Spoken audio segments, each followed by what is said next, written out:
c'est speech. Là, dernier moment, tu vois la petite lumière rouge, c'est bon. Et pas ça, je te rajoute l'autre micro.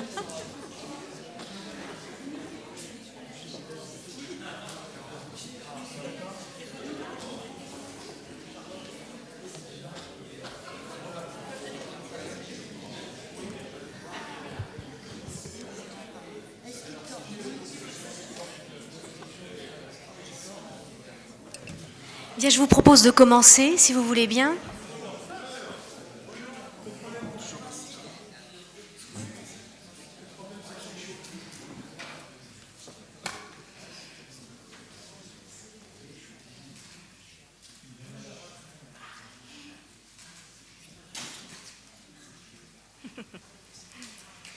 Bien, mesdames et messieurs, bonjour. C'est avec beaucoup de plaisir que j'ai accepté de remplacer Monsieur Marc Michel, notre directeur général, qui regrette de ne pas être parmi nous aujourd'hui et qui vous prie de bien vouloir l'en excuser. C'est donc à moi que revient l'honneur de vous accueillir dans ces lieux au passé prestigieux et au présent plein d'avenir que beaucoup d'entre vous connaissent déjà. AgroParisTech, qui a été choisi, nous en sommes très fiers, pour abriter la Fondation René Dumont.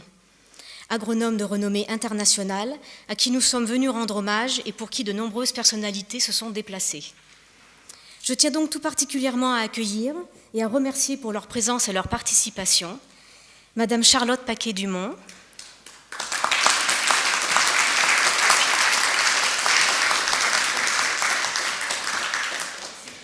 présidente d'honneur de la Fondation René Dumont, venue spécialement du Canada, Monsieur Marc Dufumier, président de la Fondation René Dumont et professeur à AgroParisTech, les artistes donateurs, dont certains sont présents aujourd'hui et dont Laurent Gervereau vous parlera certainement après, les membres de la Fondation qui vous seront présentés tout à l'heure, et toutes les personnes présentes physiquement ou dans leur cœur.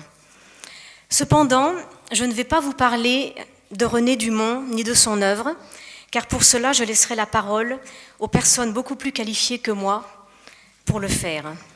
Je ne vous parlerai pas non plus de l'école, même s'il y a beaucoup à dire en ces périodes de mutation et d'adaptation. J'ai choisi de vous parler d'un homme grâce à qui tout cela est possible, Laurent Gervereau,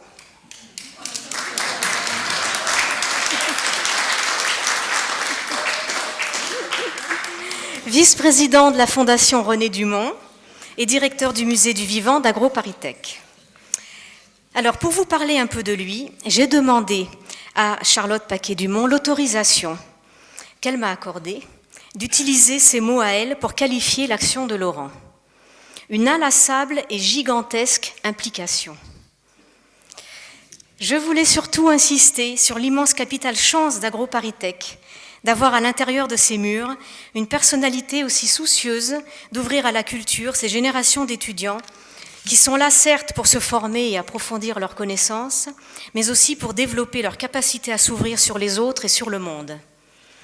Cette ouverture culturelle dont nous avons tous tant besoin en temps normal, et surtout en période de crise où le repli sur soi est toujours à craindre.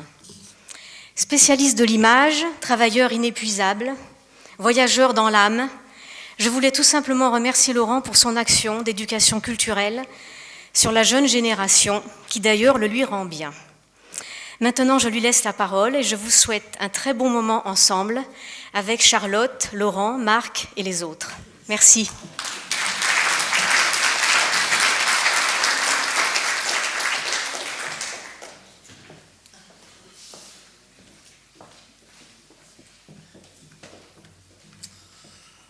Bien. Alors ma position est bien délicate après ce panégyrique surprise. Merci. Non, heureusement. Mais on ne sait jamais, hein, ça peut peut-être pousser aussi. Bien, alors, moi aussi, je souhaite donc remercier d'abord Charlotte, non seulement de sa gentillesse, mais de sa venue. Charlotte, en plus, sa sœur Pauline m'a appelé affolé samedi parce que Charlotte s'est fait une entorse juste avant de partir et a voulu venir quand même. Et donc, vraiment, pour nous, c'est une chose qui est extrêmement précieuse. Et pendant tous les mois où nous avons travaillé pour préparer cet événement, toutes les équipes qui sont ici et qui vont chacune vous exposer une partie de ce qui a été réalisé, ont été en liaison avec Charlotte, en liaison étroite pour préparer tout ça. Et ça les a évidemment fortement, l'enthousiasme de Charlotte les a évidemment fortement encouragés. Je remercie chaleureusement le bureau de la Fondation, qui est une équipe très chaleureuse, sympathique. Voilà, on dit que les gens qui ont des tendances écologistes n'arrêtent pas de se chamailler. C'est faux, ça se passe très bien. Et l'ambiance est très sympathique. Voilà, et notamment Sabine Gibier, qui a aidé pour mon fils pour la maquette. Et donc on a fait ça en famille, et Sabine avait des circonstances pas faciles. Je remercie chaleureusement toute l'équipe du musée, les archives, bibliothèque, Emmanuel aussi pour les films, la web TV, la logistique, le service multimédia, enfin bref, tout le monde s'y est mis, et s'y est mis dans l'enthousiasme.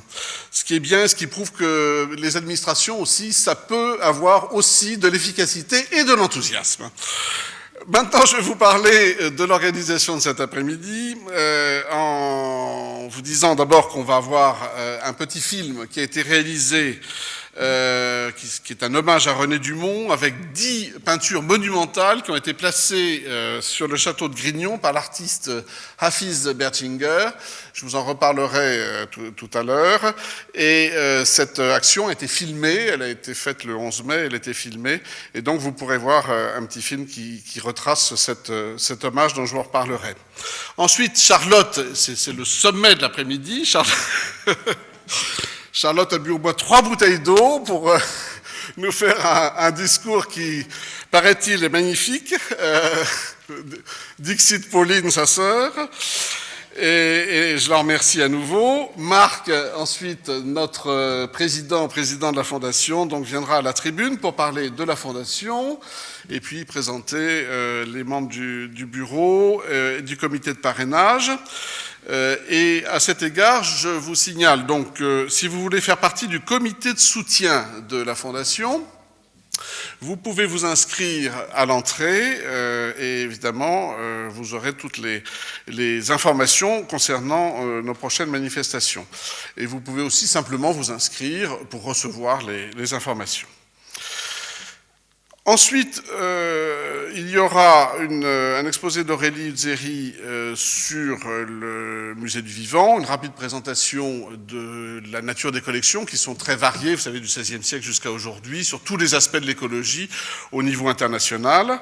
On a d'ailleurs fait récemment un exposé à Berlin sur ces collections et ça a beaucoup marqué parce que beaucoup de gens prennent ça d'une façon limitée, c'est-à-dire en règle générale, soit ce sont des scientifiques et ils pensent uniquement à la définition de Haeckel et à l'aspect scientifique de l'écologie, soit ils prennent l'écologie sous l'angle politique, qui est devenu son sens habituel dans le grand public depuis grosso modo 1970, et ils ne regardent pas toutes les autres implications concernant la vie quotidienne, la culture, l'économie, voilà, et la philosophie aussi, et voilà, tous les aspects de cette question. Donc nous, on essaye d'avoir un point de vue qui est un point de vue général et international. Aurélie vous montrera ça.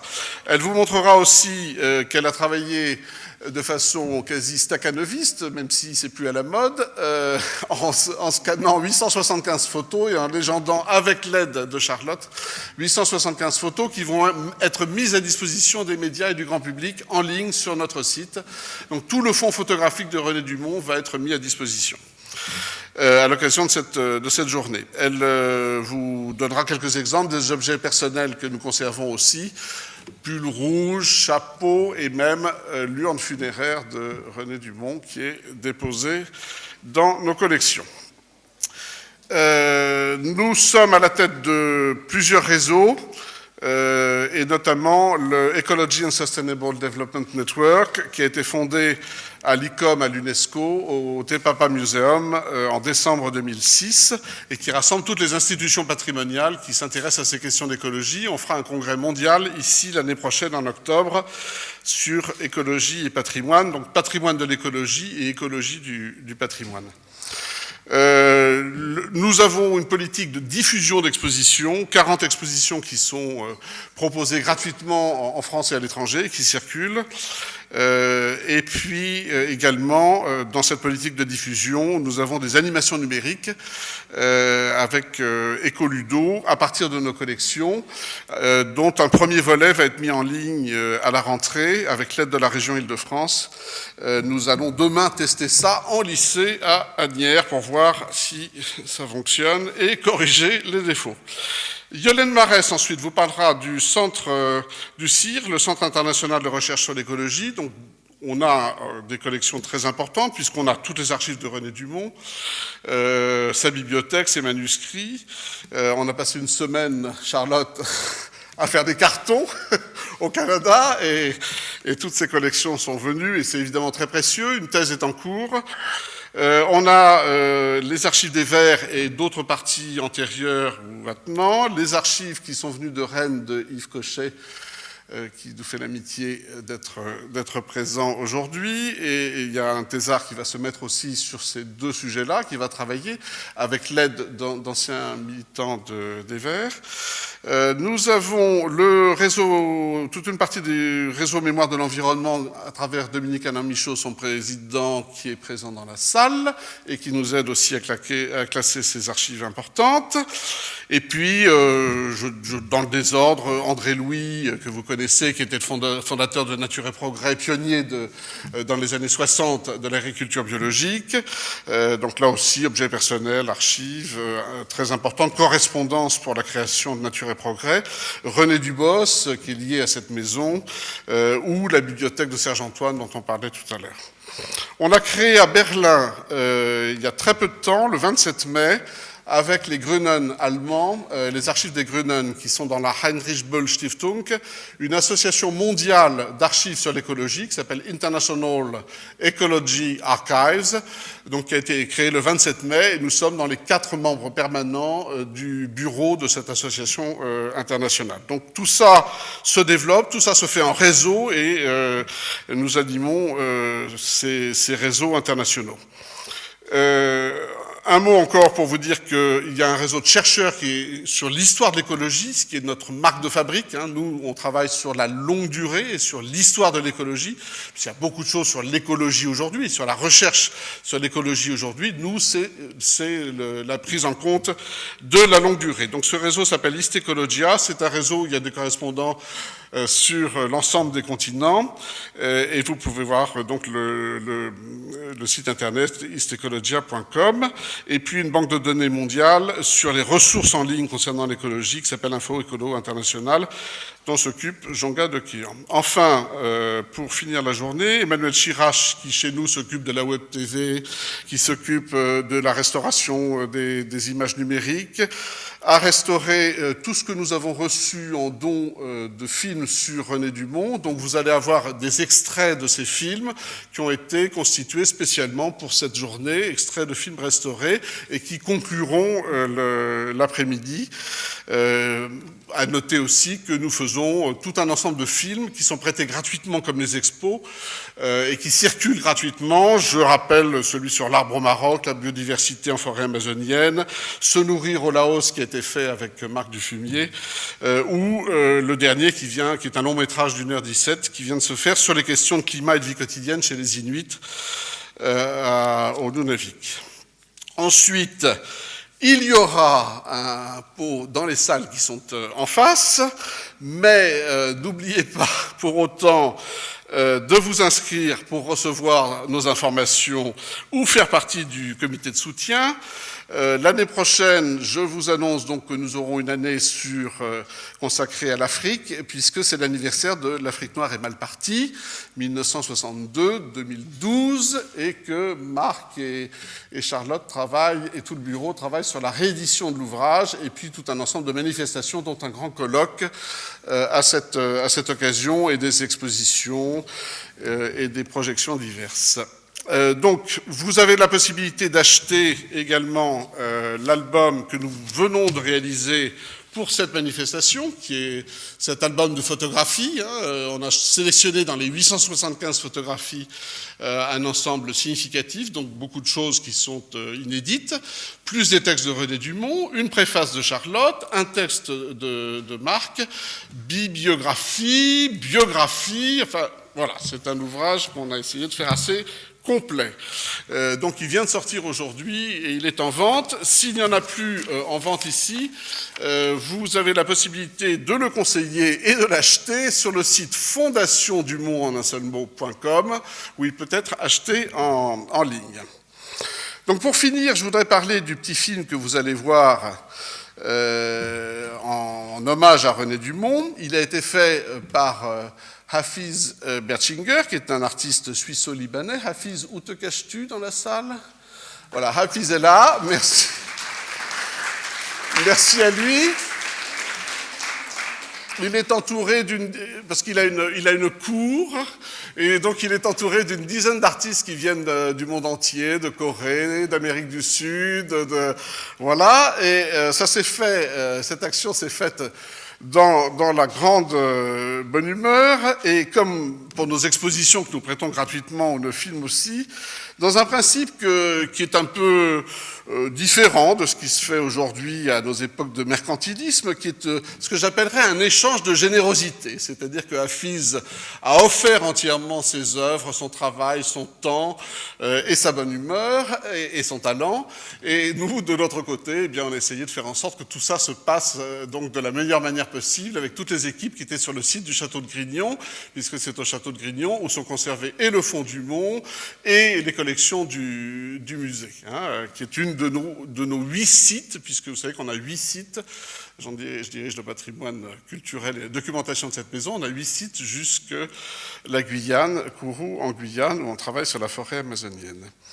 Donc, cet échange de générosité, il a lieu avec aussi les artistes, et un certain nombre sont ici. J'ai vu Cabu, Kweko doit venir, il y en a d'autres, Plessu. Ils nous ont donné à chaque fois des œuvres, et Cabu de façon extrêmement généreuse, puisqu'on a des centaines de dessins kidnappés chez lui, mais pour la bonne cause, et qui servent maintenant, qui sont classés, qui sont numérisés, qui servent pour les expositions et pour toutes ces manifestations que nous faisons et que nous prêtons gratuitement, ce qui permet aussi à des petites structures, des petites bibliothèques maintenant de tirer en ligne des choses soit en format A3, sinon absolument aucun argent, soit sous forme de calicot, pour présenter ces expositions dans des endroits extrêmement différents. Et quand il y a des moyens, on prête évidemment des pièces originales. Et donc je voudrais terminer autour de ce thème justement de manière différente de pratiquer autour de cet échange de générosité, sur une note un peu plus philosophique. Je crois que René Dumont a fait donc l'Utopie ou la mort, et je crois que quand on songe à René Dumont arpentant tous les continents pendant des décennies pour nourrir la planète et découvrant des solutions respectueuses de la biodiversité pérenne, on peut s'interroger sur qui est réaliste aujourd'hui, qui est pragmatique aujourd'hui. Réaliste des systèmes qui détruisent irrémédiablement les ressources naturelles, qui multiplient de façon exponentielle les pollutions pour les plus pauvres d'abord. Je l'ai vu en Inde, dans la savane africaine, dans les mers au large de l'Amazonie, dans nos villes et campagnes avec des microparticules de l'air ou la malbouffe à l'occasion de différents films, qui vivent sur l'accumulation d'un argent virtuel spéculatif totalement concentré, multipliant les inégalités radicales, qui acculturent à une vitesse incroyable des populations, on a pu le voir notamment au Laos avec Marc, des populations entières réduites à devenir des bras serviles et des cervelles de consommateurs passifs déprimés sans repère. Est-ce une conduite du monde et des affaires réaliste? Est-ce sérieux? Est-ce pérenne? Est-ce crédible? C'est cela le réalisme? Comme René Dumont, je ne le crois pas. Le réalisme, il est du côté de celles et ceux qui observent le monde tel qu'il est et tel qu'il évolue, celles et ceux qui préparent l'avenir. Et suivant sa leçon d'activisme opiniâtre, même dans l'indifférence ou l'ironie, il nous faut probablement, en pensant à nos temps électoraux à venir, Inverser le slogan de 1968, « Soyons réalistes, demandons l'impossible », en « Soyons réalistes, inventons le possible ». Merci.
Alors, une chose très importante chez moi, c'est les explosions. Excusez-moi. Un jour, j'étais tellement furieux avec moi-même, j'ai tapé mon pinceau, n'est-ce pas, sur la peinture, et c'était le commencement de cette époque avec les explosions.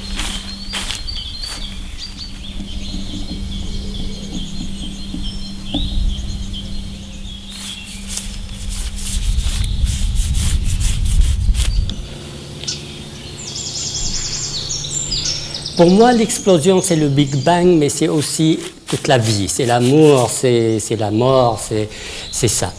L'explosion ici, ça veut dire de s'ouvrir. L'explosion du cœur, la même chose, le sexe, on ne parlera pas. Mais dans chaque sens. C'est un passage que nous faisons ici, et c'est peut-être une étoile filante, n'est-ce pas? C'est nous.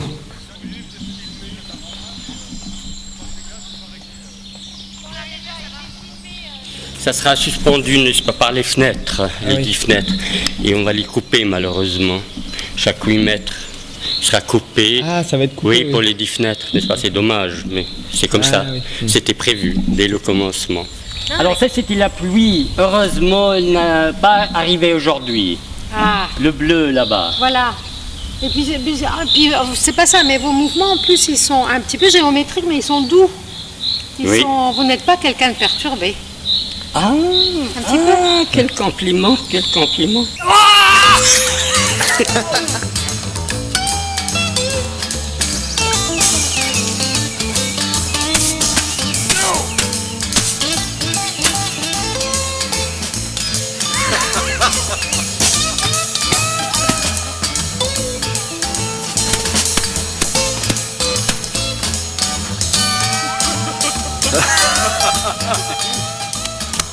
les mettre en place. Hein. Salade et sauce.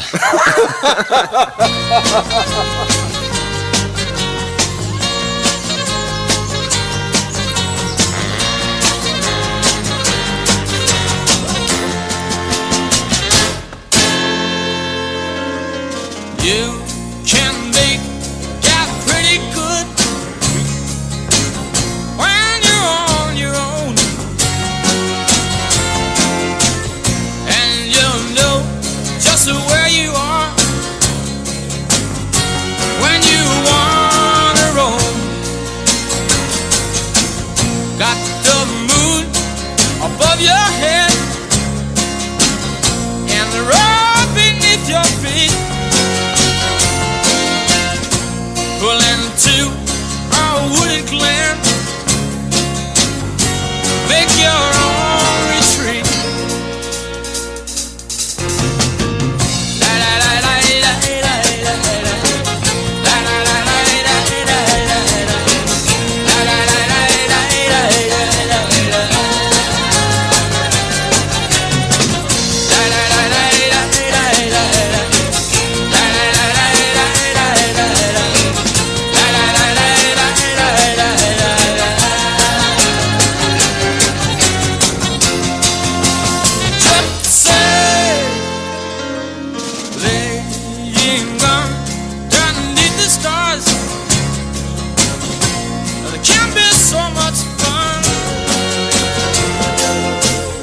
especially when you're feeling good, when you're with the one you love.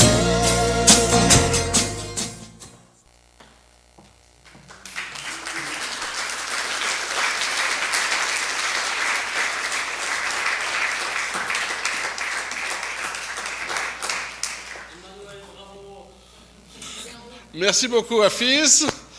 Et puis merci beaucoup à Kimura, qui est un de nos donateurs aussi, créateur de jeux vidéo au Japon, et qui est un des donateurs aussi du musée, qui est venu spécialement du Japon pour l'occasion. Merci Kimura.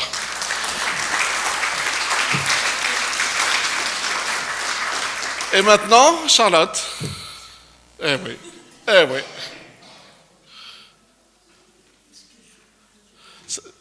Vous pouvez être assise, Charlotte, si vous préférez. Oui, oui. C'est possible. C'est possible.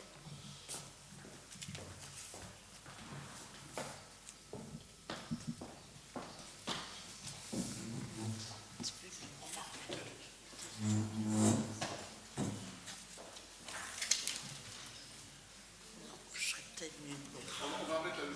Non, je vais peut-être être mieux debout. Oui, oui, je vais être mieux, plus à l'aise.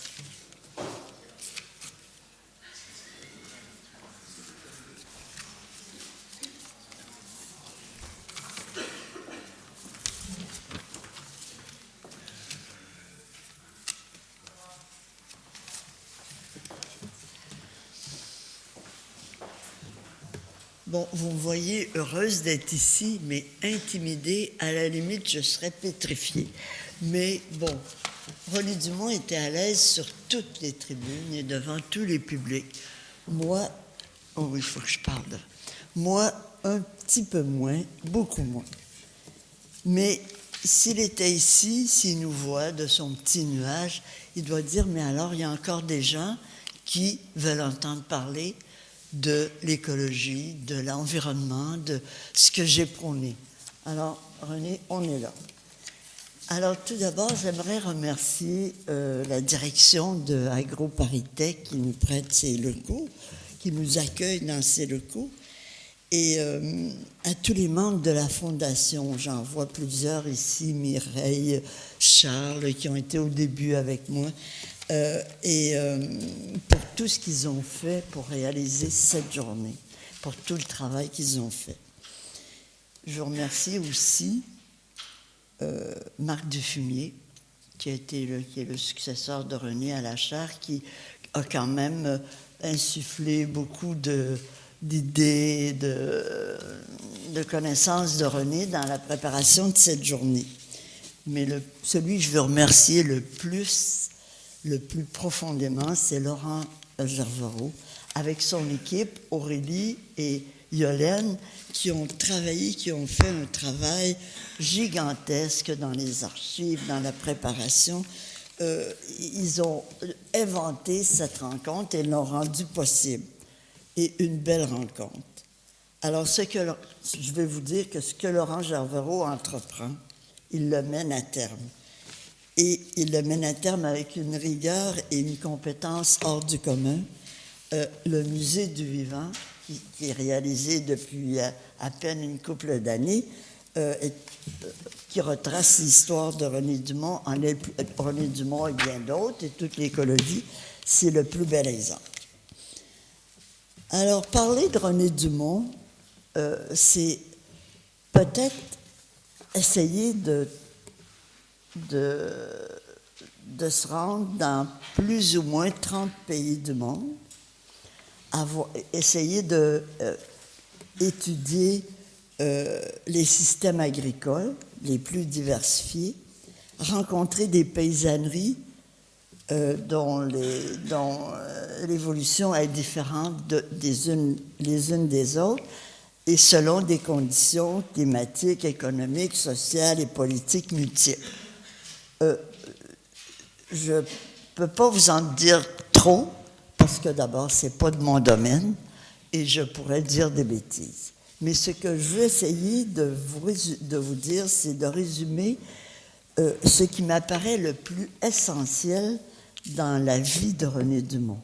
Cet agronome, dans son siècle, comme l'ont écrit les agronomes sous la direction de Marc Dufumier, un agronome dans son siècle, et c'était aussi cet agronome qui nous a tous marqués à sa manière.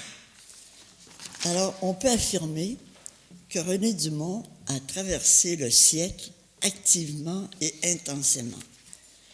Au cours de mes 20 années avec lui, j'ai mieux compris ce qui a fait de lui ce qu'il était, et même les motivations de ses engagements successifs au cours de sa vie. Alors, pour fabriquer un René Dumont, il y a une recette. Un père, conseiller agricole, ingénieur agricole et conseiller auprès des paysans. Il a publié de nombreux articles de vulgarisation. Il est l'auteur du premier Larousse agricole.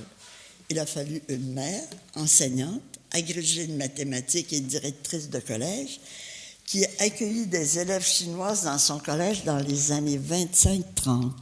Et je pense que ça a beaucoup marqué René Dumont par la suite. Et avoir vécu, et René Dumont, il a vécu et travaillé sur une ferme avec ses oncles paternels pendant de nombreuses vacances d'été. Son neveu qui est ici l'a rencontré sûrement quand il était tout petit. Alors, et c'est vrai, et quand il parle de Rubécourt, la ferme de Rubécourt, c'est très, très ancré en lui. Mais ce que je peux dire, c'est que tout cela, il ne l'a pas choisi. C'était pas de son ressort de décider ça. Mais il y avait l'exemple familial et qui l'a incité à faire des études en économie et à aller dans l'enseignement, son père, sa mère. Ce qui est de son ressort quand même, ce sont ses engagements sociaux et politiques par la suite, fruit de l'histoire du siècle, selon ses compétences agronomiques, à l'écoute inlassable, ça je peux le dire, je peux le redire, à l'écoute inlassable des paysanneries et des militants engagés dans les causes qui étaient les siennes. Et les paysans, n'importe où dans le monde, quand il était en vacances, dans mon petit village, on partait et il était toujours à l'aise de frapper à une porte d'un paysan et de lui parler. Il savait comment aborder. Tous les paysans du monde l'ont intéressé. Tout cela, c'était de son ressort. Et j'ai remarqué aussi que dans sa vie, il a été fortement marqué par le cri de 36, le pain, la paix, la liberté. Et c'est sous ce titre qu'il avait commencé déjà son prochain bouquin, qui n'a malheureusement pas pu finir, hélas. Alors, pour faire un René Dumont, il faut avoir connu la guerre à 10 ans. mais pas avoir seulement connu la guerre, en avoir retenu quelque chose pour un exemple pour sa vie. Alors son oncle lui dit, la guerre, c'est l'assassinat des paysans. Son oncle lui a dit ça quand il a vu le jeune René Dumont à 10 ans, tout excité, les cloches des églises sonnaient pour annoncer la guerre. Alors il lui a dit, la guerre, c'est l'assassinat des paysans, il ne l'a pas oublié.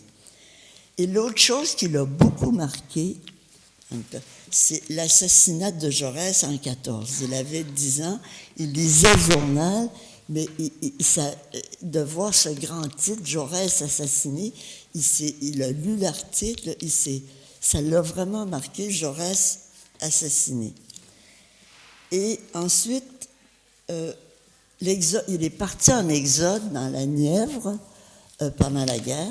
Il a rencontré un député socialiste qui s'appelle Adolphe Gautier, qui lui a montré les dessous de la guerre, tout le marchandage du bois qui servait à faire des crosses de fusil, que tout le marchandage de la guerre, et il lui a montré, il lui a fait voir les interminables souffrances des guerres. Alors, il a souvent parlé de ce député socialiste de la Nièvre qui l'avait beaucoup influencé. L'autre chose, c'est la guerre du Vietnam et d'Algérie l'ont beaucoup marqué. Il était de toutes les revendications. Mais la guerre en Irak en 90-91, je vous dis, j'ai juste un terme, a failli l'abattre. J'ai cru qu'il ne s'en remettrait pas. Il a eu le sentiment que toutes les batailles de sa vie, la paix, le tiers-monde, l'écologie, étaient bombardées. Et je ne l'ai jamais vu aussi pas déprimé, mais aussi affecté.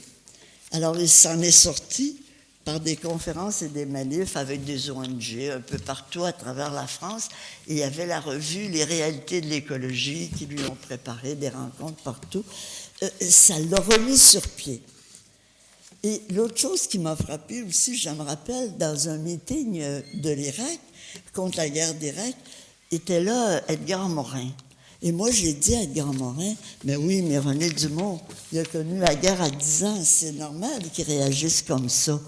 Il dit, attention, il y en a des centaines de jeunes qui ont connu la guerre à 10 ans et ils ne sont pas comportés de la sorte, ils n'ont pas réagi de cette sorte-là avec cette guerre-là.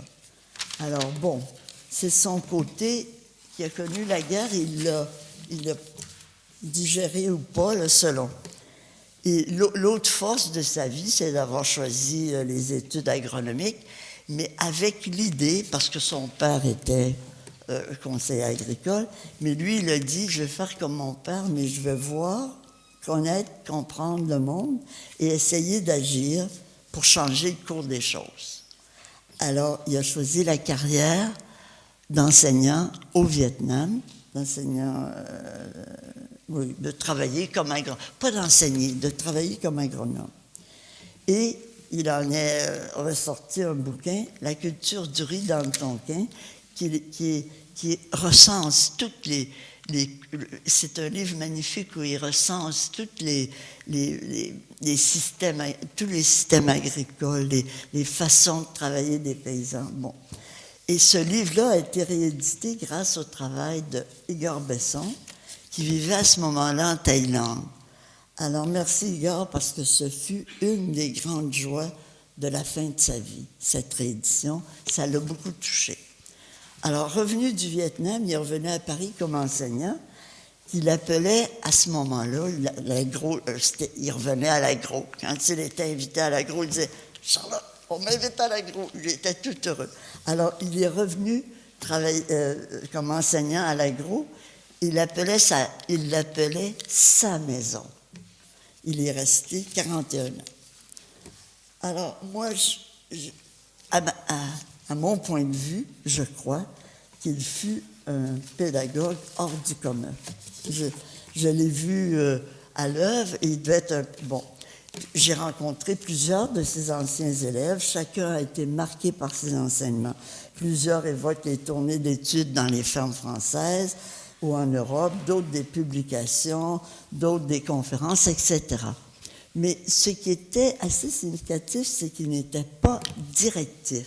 Il laissait chacun découvrir des situations. Il incitait à y réfléchir plus longuement avant de se prononcer. Il avait une méthode d'enseignement assez originale. Et je pense, je ne sais pas si je me trompe, mais il a été un des premiers à donner la parole à ses étudiants à la fin de ses cours. Il me semble qu'il m'a dit ça. Bon. Et il revendiquait le droit à l'erreur. Et je trouvais que comme prof, il avait une qualité d'écoute, même des plus humbles. C'était exceptionnel et rare. Quand il écoutait quelqu'un, il l'écoutait vraiment. Il posait des questions qui correspondaient vraiment aux préoccupations de la personne qui avait devant lui. Alors, je pense que sa qualité d'écoute était belle. Moi, personnellement, il avait une façon de faire découvrir une réalité sur le terrain. Alors, un simple geste, il nous faisait saisir. Alors, en Chine, j'arrive en Chine avec lui, il me dit « touche à cette fleur ». J'y touche, hop, elle se referme. Alors, il me dit « c'est la Mimosa pudica ». J'ai jamais oublié ce nom-là parce qu'il m'a fait toucher à cette fleur. On va dans les prairies canadiennes, pas loin dans mon village, et il dit, il m'arrive avec une plante, une herbe, je ne sais pas si on dit une plante ou une herbe, il dit ça, c'est la flouve odorante. Alors j'ai retenu ça parce qu'il dit, ça indique l'ultime dégradation des sols. Alors, deux choses que j'ai apprises en agronomie avec lui que je n'ai pas oubliées. Bon. Et alors, il a été aussi un tiers-mondiste, on peut appeler ça tiers-mondiste, mais un agronome du monde, de la Chine à l'Afrique, de l'Afrique à la Chine. Alors bon, il a fait pas mal d'études en France, il a fait Misère aux prospérités paysannes, Voyage en France d'un agronome. Je pense qu'il a été assez impliqué dans la mise en place du plan Marshall au lendemain de la guerre. Alors après tout ça, il s'est tourné vers les paysanneries du monde. Il avait commencé au Vietnam, mais là, il est parti en Afrique. Alors est sorti ce livre, « L'Afrique noire est mal partie ». Le livre choque. Personne n'a oublié ça. Il a été invité à travers le monde à cause de ce livre. Il est venu au Canada à cause de ce livre en 1968. C'est à cause de l'Afrique noire est mal partie que je l'ai rencontré. Alors, mais lorsqu'il a présenté son manuscrit à des amis, il avait intitulé « L'Afrique noire est mal partie ». Alors, de ses amis lui ont dit, au moins, mets un point d'interrogation. Non, il a résisté. Il y en a d'autres qui lui ont dit, mais par ces paroles-là, tu vas vexer les Africains en étant trop sévère vis-à-vis eux, tu vas les décourager. Alors, il leur a répondu, vexer les Africains, ça me gêne, mais les tromper serait pire. C'est ce qu'il a répondu.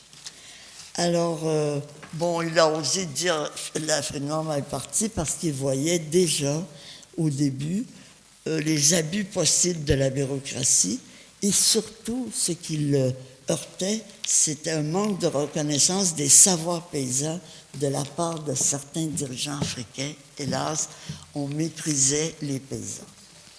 Alors, dans sa version, je vous passe ça, là, dans sa version, il m'a dit, dénoncer tout ça, je sais, mais il avoue que devant tel fonctionnaire africain, qui a été parfois mon élève, mon attitude sera plus nuancée qu'avec des latifondiaires et les usuriers d'Amérique latine. Et il dit, vous devez vivre une révolution agricole qui passe par l'écoute des paysans, l'adaptation de l'école à leurs besoins, et partant des réalités africaines, au lieu d'essayer de copier des recettes des recettes étrangères et de trop compter sur l'aide étrangère. Alors ça, c'était Ah, et je voulais dire aussi, je voulais dire pour l'Afrique, un livre qu'il a beaucoup, auquel il a consacré beaucoup d'efforts, c'est L'Afrique noire est mal partie. Pour l'Afrique, j'accuse, dans la belle comment on appelle ça, la collection Terre humaine de Jean Mallory. Alors, Jean Mallory qui a lancé et dirigé cette grande collection. Alors, et il a été très heureux d'écrire L'Afrique noire est mal partie. Alors, pour la Chine, alors, tout le monde ne sait pas que René a écrit 4 bouquins sur la Chine. Hein. Il a fait 4 voyages, un en 57, 65, 76, 84.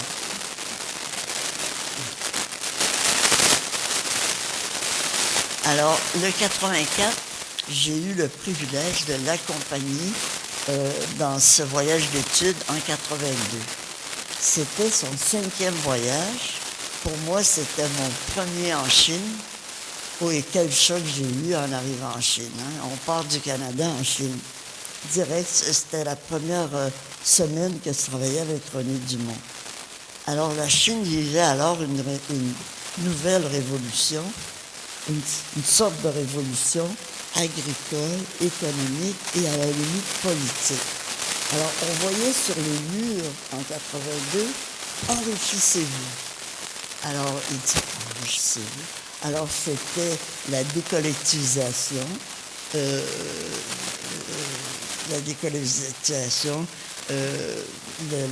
la libéralisation du marché un peu, les paysans pouvaient avoir des petits lopins de terre privés et vendre leurs produits. Alors, René Dumont se posait la question qu'on a posée dans le livre « Surpeuplé, la Chine décollectivise ». Alors, il dit, si on laisse la liberté d'entreprendre, si on laisse le libre marché jouer de ces choses, alors jouer ces règles, alors comment expliquer une politique aussi autoritaire? Il dit, ça va bouger. Et en fait, ça a bougé parce que les Chinois semblent avoir trouvé la formule qui fonctionne. Parce que parmi tout ça, mais ils sont en passe de devenir les premières puissances du monde.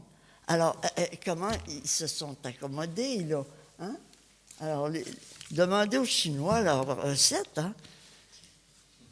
Hein? Bon, moi, je suis ébahi. Alors, et ensuite, je peux dire, j'oublie peut-être des choses, vous me pardonnerez. Mais René, comment il est devenu un écologiste? René n'est pas né avec l'étiquette écologiste. René était un agronome. Puis on lui a souvent reproché d'avoir été un productiviste. À quoi il rétorquait? La France avait faim pendant et au lendemain de la guerre. Et alors, les paysans et les agriculteurs étaient dans l'impasse. Il fallait faire quelque chose. Alors, et plus tard, devant la dégradation des sols, devant la possibilité de dégradation des sols par une production effrénée, il a voulu alerter et les producteurs et les consommateurs. Alors, mais je vais au risque de vous décevoir, il n'a jamais prôné une agriculture purement et entièrement biologique, car il mesurait l'ampleur des besoins comblés et l'exigence de plus vastes territoires pour y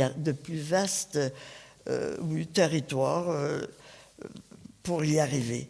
Et alors, il voyait aussi les investissements des agriculteurs plus importants et il voyait aussi des prix qu'il fallait qui correspondent à alors, il ne l'a pas prôné, mais il n'a pas freiné. Mais il a dit, moi, je ne peux pas prôner tout ça parce qu'il y a des agriculteurs qui n'y arriveront pas. Mais ce qui a été déterminant dans sa vie, je pense, ça a été sa rencontre avec Barbara Ward et René Dubos en 1972. Il préparait, vous avez publié « Nous n'avons qu'une terre ». Et la lecture de ça et cette rencontre avec René Dubos l'a confirmé dans sa conviction qu'il fallait s'engager plus en avant. Alors, il a rédigé L'Utopie ou la mort. Ce bouquin devait s'intituler « Pour une autre civilisation ». Et alors, mais lorsque son directeur de collection, Jean Lacouture, un bonhomme remarquable entre autres, lui dit, en somme du monde, c'est l'utopie que vous prônez. Et René lui aurait répondu, c'est ça ou la mort. Et c'est comme ça que ça s'est appelé, l'utopie ou la mort. Mais lui, son premier titre, c'était Pour une autre civilisation. Alors, c'est ce livre-là qui a poussé les écologistes, les écologistes et protecteurs de la nature à leur demander de se présenter au présidentiel 74. David Ansa, Jean Carlier, Brice Lalonde. Après sont venus, alors, les Vechter, Voynet, Cochet, j'en passe, là. Puis à Fontenay, il y a eu les Michel Carré et Michel Périgueux qui se sont lancés à leur façon, mais ils demeuraient à Fontenay. Non, mais et on les a souvent vus. Bon, alors ils ont été de ce groupe. Et j'ai oublié de vous mentionner, oui, il a été également interpellé par le travail de Lester Brown aux États-Unis, qui a fait l'état de la planète. Et René a même écrit la préface de l'édition 89 de l'état de la planète.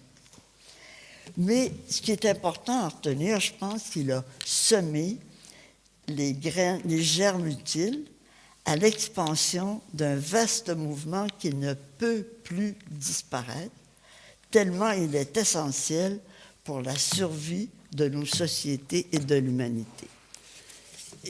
Ce mouvement-là ne peut plus disparaître et ça s'appelle la protection de l'environnement, l'écologie. Ça ne peut pas disparaître. Et alors là, je vais couper un peu plus court. Il a été l'agronome de la faim. Alors, si vous relisez plusieurs de ses ouvrages, le mot « faim » commence ou termine. De son premier à son dernier, il a parlé que de ça, la lutte contre la faim dans ses bouquins. Et il n'a pas cessé de rechercher des moyens de soutenir les paysans et les agriculteurs dans leur tâche de produire de quoi nourrir le monde. Bon, même l'Afrique noire est mal partie, reposait sur sa crainte que les mauvaises conditions dans lesquelles le continent se débattait pouvaient bien engendrer d'immenses problèmes de pénurie et de famine. Alors, un journaliste qui est venu le voir, la fin de sa vie, janvier-février 2001, quel était son plus grand regret vers la fin de sa vie? Alors René a répondu, c'est que nous n'ayons pas réussi, moi et plusieurs autres, en ce début du 21e siècle, à éliminer la faim dans le monde. Il y a encore 800 millions de personnes qui souffrent de la faim et de malnutrition. J'étais là quand tu as répondu ça. J'ai senti l'étranglement dans sa voix, son regard un peu désespéré. Et le journaliste, lui, était là. Il est resté muet. Il ne savait pas quoi lui dire après. Et je pense que ça s'est terminé là. Bon. Et au risque d'en oublier plusieurs, là, je veux remercier... je pense que je ne remercierai personne. Je remercie tout le monde parce que il s'en est ajouté tellement que je ne peux pas faire. Mais je veux Laurent Gerveraud et Marc Dufumier, ça c'est autre chose. Vous pouvez les applaudir.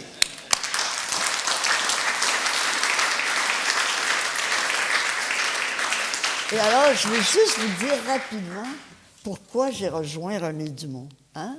Une petite Québécoise que personne ne connaissait. Alors, si je vous dis mai 68, ça vous dit quelque chose. Si je vous dis octobre 68, ça vous dit rien. À moi, oui. C'est ma première rencontre avec René Dumont en 68, en octobre. Et René Dumont arrivait au Canada. Il était invité à un institut de coopération internationale de l'Université d'Ottawa et je venais juste de prendre un poste dans cet institut-là. J'ai failli pas le rencontrer. Alors, cet institut offrait des cours de perfectionnement en administration publique à des jeunes fonctionnaires d'Afrique et d'Asie qui venaient pour un an ou deux. Et bon, ils restaient... j'étais chargée de les accueillir, de leur trouver un endroit où rester. Bon, tout ça. Mais le but pour lequel ils venaient, c'était lui décerner un doctorat honoris causa de l'Université d'Ottawa. Et il était le conférencier principal d'un colloque intitulé « Les forces vives du développement ». Et il a fait un tabac. Les Africains sont allés... il a fait un tabac avec cette chose-là. Il a été interviewé dans tous les journaux. Incroyable. Mais j'ai oublié de vous le dire que ma première rencontre, savez-vous quelle question il m'a posée? As-tu eu faim dans ta jeunesse? Parce qu'il voyait bien que j'étais née pendant ou juste avant la guerre. Et il dit, ben, tu as dû avoir faim. Et je n'étais pas plus enrobée que je le suis. Alors, il a dû dire, elle a-tu faire de la faim, celle-là? Alors, mais quand je lui ai dit que dans mon village, mon père on avait un jardin potager. Il ramassait tous les légumes qu'il mettait dans un carré de sable dans la cave. Dans du sable, ça se conservait tout l'hiver. Et on avait, chose rare pour ici, mais pour nous, c'était pas rare, je ne sais pas d'où venait, un régime de bananes, une meule de fromage et des herbes salées que ma mère mettait dans la soupe. Une recette du bas du fleuve. Ma mère venait de Rimouski, du bas du fleuve. Une recette du bas du fleuve. Si vous voulez la recette, c'est merveilleux, mais ils en vendent maintenant sur le marché. Mais ils mettaient toujours une petite tasse d'herbes salées dans la soupe, pas d'autres assaisonnements. C'était du persil, du thym, toutes sortes de choses salées avec des petits morceaux de carottes. Bon. Alors ça, c'est pour vous dire ma première rencontre avec lui. Mais aussi... j'étais engagée dans un mouvement qui est devenu un parti politique, Souveraineté Association pour le Québec. Est-ce que vous avez entendu parler d'un fameux cri « Vive le Québec libre » d'un certain président français? Bien, j'étais là en dessous, au balcon, quand il l'a dit. On se bagarrait pour une Souveraineté Association.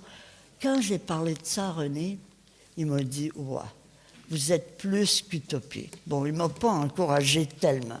Bon, moi, ça ne m'a pas découragé. Je continue à penser que le Québec est quelque chose de différent dans un monde, dans un Canada anglophone et qui se fout. Moi, je suis prête encore à me bagarrer pour ça. Et j'étais aussi dans un organisme de développement international qui s'appelle Développement et Paix. Bon. Alors, René est venu souvent au Canada, on s'est revus, il a été invité dans des universités, dans des organismes sociaux, politiques. Bon, on s'est revus souvent. Mais par correspondance, j'ai vécu avec lui toutes ses études dans divers pays. Je vous le dis, là, vous ne l'aurez jamais, mais j'ai une malle remplie de correspondances de la période 68 à 78 où il me racontait tous ses projets, ses études dans les différents pays. Peut-être que quand je mourrai, je dirai de l'envoyer à l'oral. Bon, après 74, il m'a demandé souvent d'aller le rejoindre, d'aller l'aider. Moi, je ne voyais pas bien comment je pourrais retrouver un travail en France et aussi l'aider. Alors, bon, on a laissé tomber. Mais en 82, je ne pouvais plus dire non. C'est un SOS qui m'a lancé.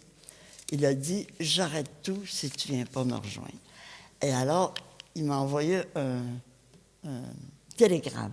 « Rejoins-moi à New York à la Banque mondiale. Sa Banque mondiale est à New York. Je suis là. » Et moi, je travaillais. Je ne pouvais pas y aller. Alors, je le rejoins à New York Et c'est là que je vous passe les journées pendant lesquelles il a essayé de me convaincre que je pouvais le rejoindre et l'aider à Paris. Moi, je disais, je peux pas t'aider, j'ai pas les qualificatifs. Bon.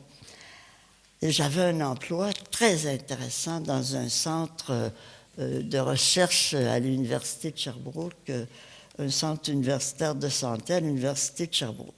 Bon, mais finalement, partagé entre les inquiétudes de ma mère, de mes frères et sœurs, et les encouragements des autres membres de ma famille, j'ai décidé de le rejoindre. Mais merci à ma famille, parce que c'est eux qui m'ont permis de rejoindre René. Mais plus important, quand je suis revenue après le décès de René, s'ils n'avaient pas été là, moi, je coulais à pic. Ils m'ont soutenu, ils m'ont aidé de toutes les façons, psychologiquement, affectivement, mais aussi monétairement. Alors, je leur dis merci. Alors, pour finir, je vous dis, j'ai épousé les combats de cet agronome hors du commun, et finalement, j'ai fini par épouser l'homme, et je n'ai rien regretté. Voilà. Oh! J'ai oublié de vous dire que 82 à 91, on a fait des choses ensemble. On est allé en Chine, en Inde, bon. Et je voulais vous parler de 3 chefs d'État qui étaient chers au cœur de René Dumont. Julius Nyerere et Kenneth Kaunda, qui sont les premiers à l'avoir invité après la traduction anglaise de l'Afrique noire à ma partie, False Start in Africa. Le deuxième, Abdou Diouf, au Sénégal, qui lui a dit, Monsieur le professeur, il l'appelait Monsieur le professeur, vous avez raison, je devrais donner plus aux campagnes qu'aux villes, mais je n'ai pas derrière moi les forces rurales, politiques organisées pour me soutenir, et j'ai les gens des villes qui sont là, qui frappent à ma porte à tous les jours. Alors bon, René dit, je comprends. Et le troisième, c'est, et moi j'ai été marqué par ce bonhomme, c'est Thomas Sankara, qui a dit en nous invitant, il dit à René Dumont, je risque un gros coup de poing en vous invitant, mais les coups de poing sont peut-être salutaires, ça peut nous aider. Et alors, c'est le seul chef d'État du monde qui a attristé, j'ai vu René vraiment attristé à la disparition tragique, on peut dire la disparition tragique de Thomas Sankara. Et ça l'a beaucoup affecté. Alors je termine, René Dumont me disait au soir de sa vie, j'ai eu une belle vie. Je lui disais, tu t'es fait une belle vie. Hein? C'est vrai, on peut toujours, à tout moment, choisir la vie que l'on veut en conformité avec nos convictions, nos expériences et le désir de laisser aux jeunes qui suivront une vie plus stimulante. Ça ne veut pas dire moins exigeante, une vie plus stimulante. À quelqu'un qui lui demandait « Que direz-vous au soir de votre vie ?» Il a répondu « Je dirais, j'ai fait mon boulot. » En vérité, ce n'est pas lui qui l'a dit, mais ce furent les dernières paroles que je lui ai dites. Tu as fait ton boulot, René, et quel gigantesque et magnifique boulot tu as fait. Et il a fermé les yeux. Ça m'a consolé de voir que j'ai pu lui dire ça. Alors voilà, c'est comme ça qu'a vécu et est disparu René Dumont. Alors, à sa mémoire, à l'agro, à la Fondation, à tout le monde, je dis merci d'avoir souligné cette journée pour René. Voilà.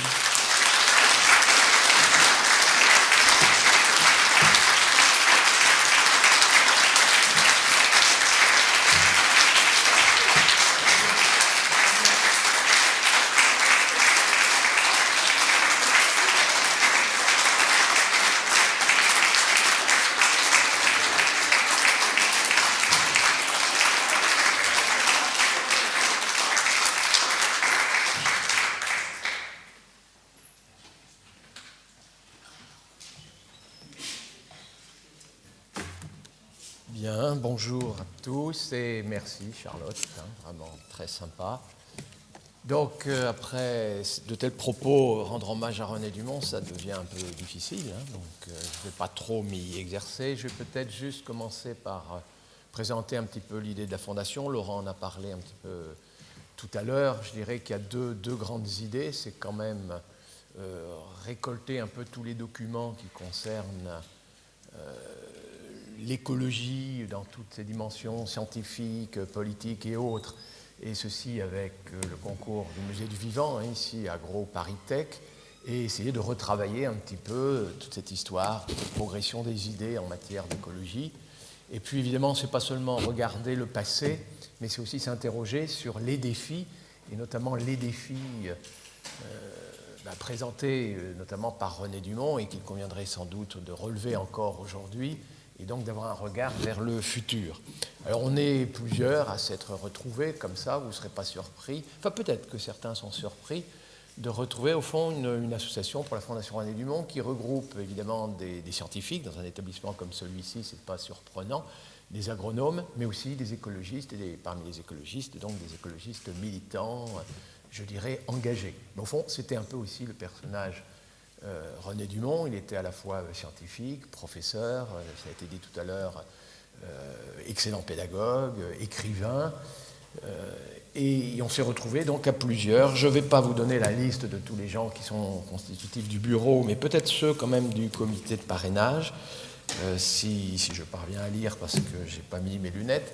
Mais donc ici présent, Cabu, ont été au comité de parrainage notre regretté Jean Carlier, Denis Chessou, ici présent, Gilles Clément, Yves Cochet, ici présent, Daniel Cohn-Bendit, Henri Cueco.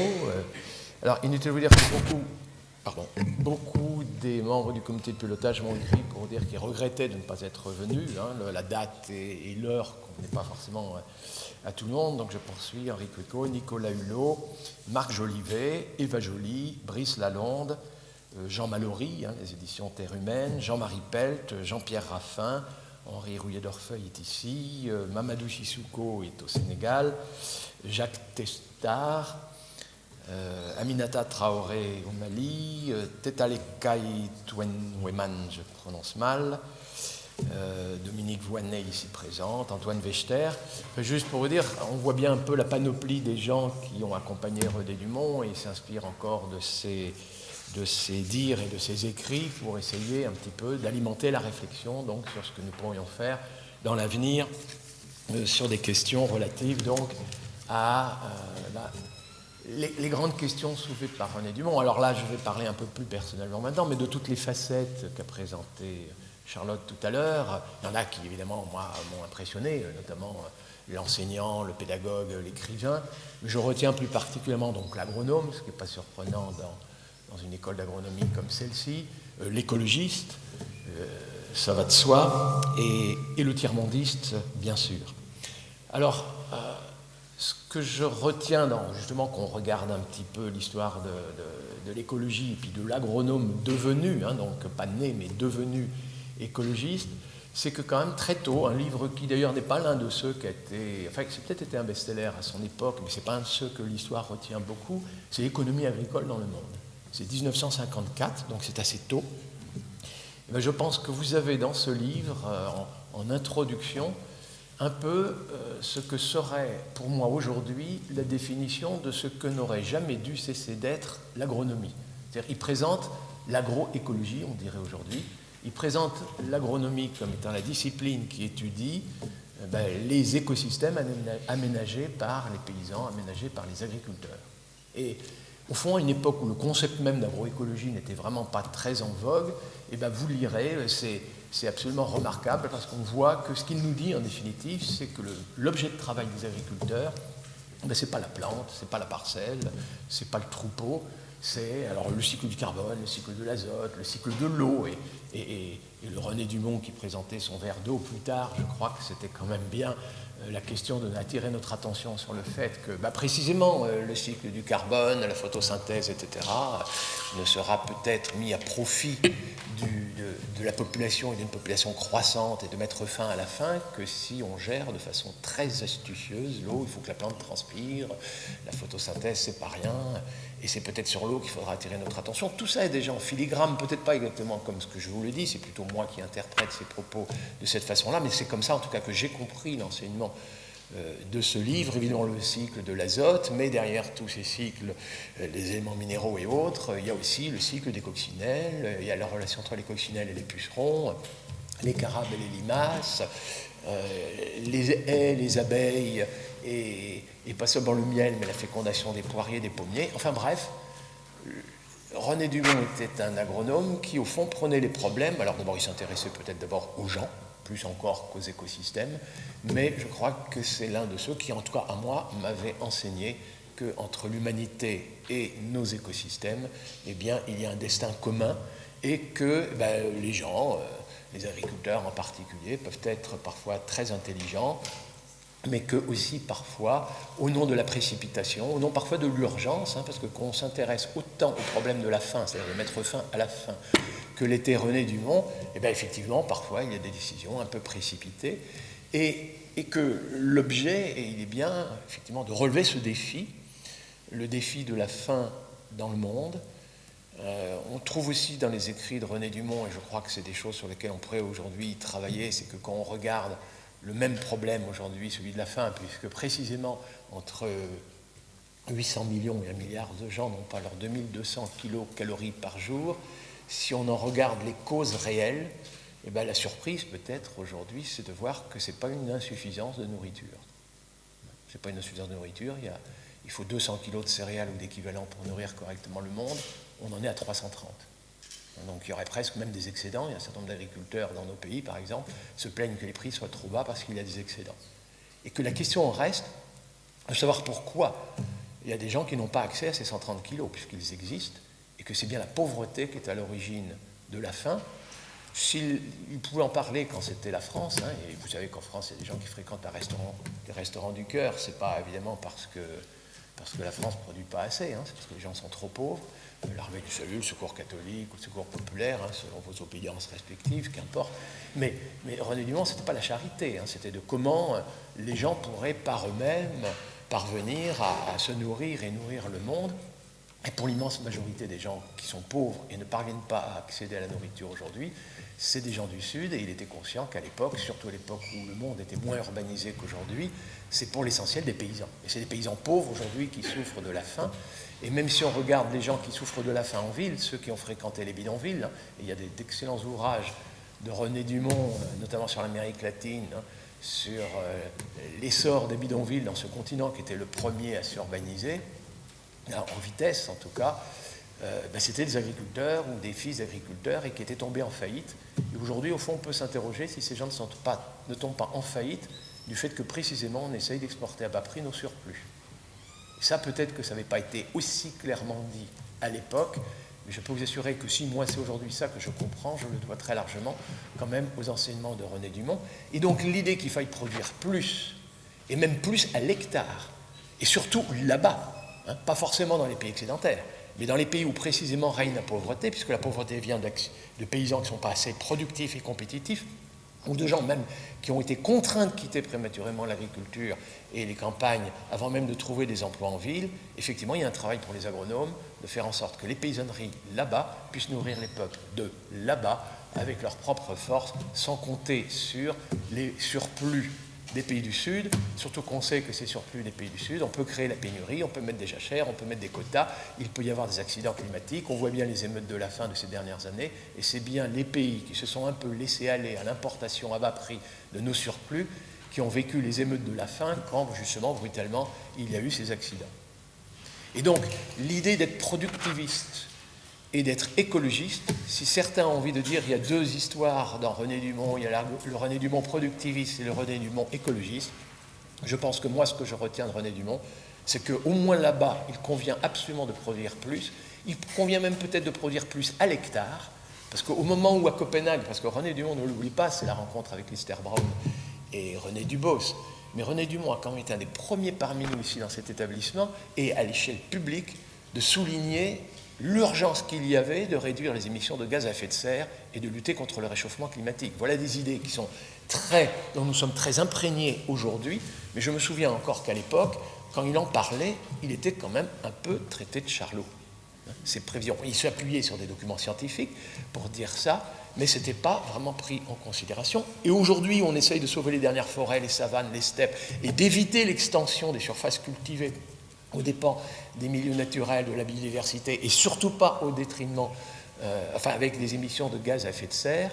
Eh bien, effectivement, le défi, il est bien celui d'arriver peut-être à une agriculture dont moi, le terme d'intensif, je suis prêt à le reprendre à mon compte, si on veut dire que ça doit être intensif à l'hectare, intensif en emploi, c'est-à-dire éviter les exodes ruraux et les mouvements migratoires prématurés vers les bidonvilles, vers les dernières forêts, parce que sachez qu'un caboclo brésilien qui va vers la dernière forêt, c'est quand même souvent un paysan sans terre, un paysan qui a été affaibli et qui est contraint de squattériser les dernières forêts, un Javanais à Sumatra, ou des gens qui migrent vers la Côte d'Ivoire quand on avait encore des forêts, c'était quand même un peu ça, c'était des gens qui fuient la pauvreté et trouvaient des terres d'accueil qui étaient les dernières forêts, sachant que quand vous avez traversé le désert libyen et la Méditerranée, l'accueil n'est pas toujours à la hauteur de ce que les gens escomptent.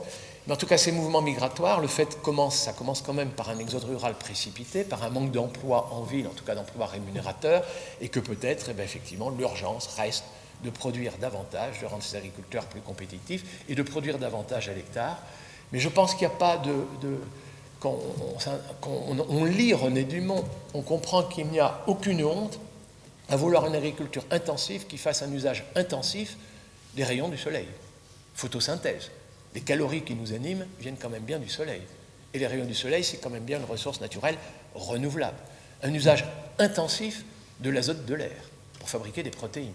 Et il y a des légumineuses qui savent faire ça. On n'est pas obligé nécessairement d'utiliser du gaz naturel russe, norvégien ou vénézuélien pour fabriquer des engrais azote de synthèse à un moment où on sait que les énergies fossiles sont en étroite diminution. On peut faire un usage intensif, alors en tout cas parcimonieux et bien géré, de l'eau. Oui, l'histoire du verre d'eau, c'est quand même un vrai problème. Je ne dis pas seulement ça parce que précisément la sécheresse en ce moment règne en France, mais gérer l'eau, c'est faire en sorte, effectivement, en tout cas pour ces usages agricoles, qu'elle soit le plus effective pour la photosynthèse, plutôt de l'eau pluviale, pas forcément mettre des bassins et les exposer au soleil, peut-être une eau qui soit retenue dans les couches arables et qui soit l'humus, parce que c'est quand même le complexe argilo-humique qui nous retiendra l'eau pour les mettre à la disposition de la plante. Enfin, juste pour vous dire que vouloir produire plus à l'hectare, et notamment dans les pays du Sud, c'est peut-être très agronome, très intensif, mais c'est aussi très écolo. Oui, il va falloir promouvoir, et c'est peut-être là-dessus qu'on pourrait réfléchir avec la Fondation, si vous en êtes d'accord dans les années qui viennent, se réinterroger sur ce qu'a dit René Dumont, se réinterroger sur ce qu'a dit ses collègues, et qui ont été peut-être parfois aussi ses maîtres à penser, les Lister Brown, les René Dubos, on ne va pas les citer tous ceux qui ont milité un petit peu pour qu'on soit plus raisonnable pour l'environnement, mais qui eux aussi sont quand même très soucieux du fait qu'il y a des gens qui ont faim, et s'interroger sur comment relever ces défis et faire en sorte que là, dans l'avenir, on puisse effectivement répondre au moins à ces deux défis et voir que ce n'est pas incompatible. Vouloir produire plus, et en particulier vouloir faire en sorte que les peuples là-bas puissent produire plus pour se nourrir par eux-mêmes et ne pas dépendre de nos éventuels surplus et malheureusement aussi de nos éventuelles sécheresses et raretés de produits quand ça se produit, eh bien, faire en sorte que les gens là-bas puissent faire ça, ce n'est pas du tout incompatible avec le fait qu'ici, en France, en Europe, au Québec, j'imagine aussi pareillement, aux États-Unis et ailleurs, dans les pays dits industriels, il nous faudra peut-être produire, peut-être même déjà légèrement moins, en tout cas légèrement moins de nos surplus que nous bradons là-bas à bas prix, mais que nous devrions effectivement produire, nous aussi, nettement mieux, et nettement mieux chez nous, même si René Dumont n'a jamais été un apôtre de l'agriculture biologique, absolument, il ne s'est jamais prononcé comme ça, il y a quand même les traces d'un René Dumont qui nous dit que l'agriculture peut être écologiquement intensive et qu'on peut faire un bon usage des ressources naturelles renouvelables et pléthoriques et un usage le plus parcimonieux de l'eau, un usage le plus parcimonieux de l'énergie fossile et s'éloigner de l'emploi abusif, évidemment, de tous les agrotoxiques. Bref, l'idée que des environnementalistes ici prônent une réorientation à 90 degrés de notre agriculture avec un cahier des charges qui répondrait d'ailleurs peut-être davantage à celui de l'agriculture bio, en tout cas qui s'en inspirerait, ce n'est pas du tout incompatible avec le souci de faire en sorte que les peuples du tiers-monde se sortent définitivement de la faim. Voilà un peu ce que pourrait être un des objectifs de la Fondation et qui justifie à mon avis parfaitement que dans un établissement comme celui-ci, AgroParisTech, on retrouve conjointement et dans un même combat eh bien, des agronomes scientifiques et des militants écologistes engagés. Merci.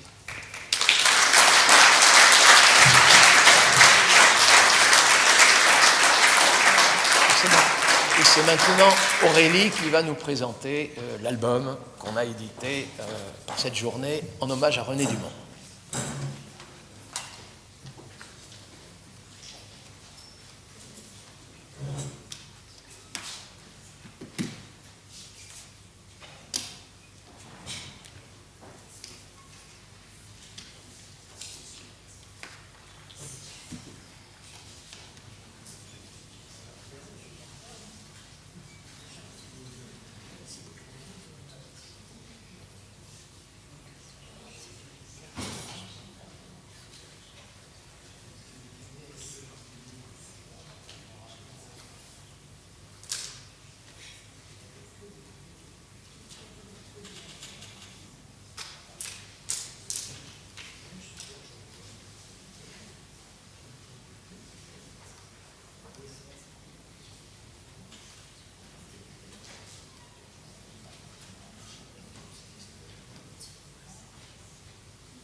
Bonjour à tous.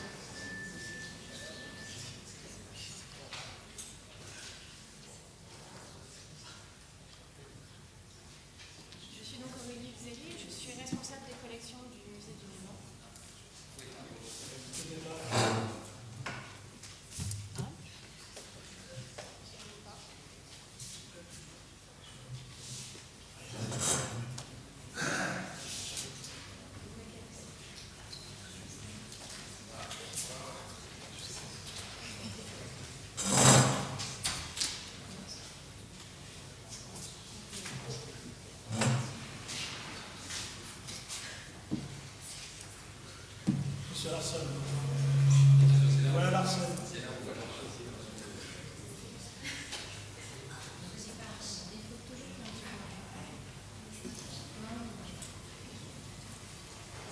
Emmanuel, merci.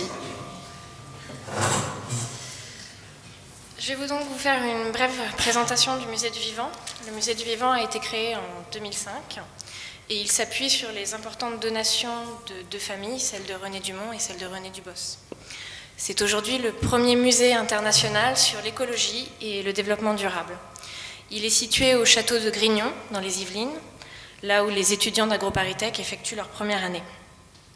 Comme l'a dit Laurent Gervereau, le Musée du Vivant a créé deux grands réseaux. Le premier, qui est international, a été créé en 2006 en Nouvelle-Zélande au Te Papa Museum et il s'intitule Ecology and Sustainable Development Network. Le deuxième réseau est un réseau français, réseau Patrimoine du Vivant et Écologie. Et il rassemble des institutions très diverses telles que les muséums, les aquariums, les écomusées et les musées scientifiques. C'est un musée de conservation patrimoniale avec des collections rares et diversifiées qui s'intéressent à l'histoire longue de l'écologie. Il couvre ainsi la pré-écologie depuis la fin du XVIIIe siècle avec les naturalistes tels que Bougainville, ici un extrait du Journal autour du globe de 1837, les philosophes comme ces lettres élémentaires sur la botanique de Jean-Jacques Rousseau qui datent de 1789, et les scientifiques du vivant tels que Haeckel et Darwin. Le Musée du Vivant continue bien sûr sa collecte jusqu'aux productions actuelles. Et c'est pour cela qu'il possède à la fois des collections scientifiques, telles que des animaux naturalisés, squelettes ou autres boîtes d'entomologie qui ont à l'origine été utilisées pour les cours d'agro, une importante xylanthèque et des fossiles et des minéraux, évidemment des herbiers et des planches pédagogiques de botanique, dont ces fameux bois gontiers qui datent de 1890 et qui seront exposés cet été à la saline d'Arc-et-Senans dans leur ensemble. Nous avons également des maquettes agricoles, toujours utilisées pour les cours à l'origine, bien sûr. Le musée du vivant, c'est aussi un important fonds d'affiches. Des affiches anciennes qui proviennent de l'école, comme les Garden Party, ici celle de 66 et celle de 76. Mais aussi un fonds d'affiches beaucoup plus ancien, avec des affiches des années 30, 40, et les premières affiches écolos.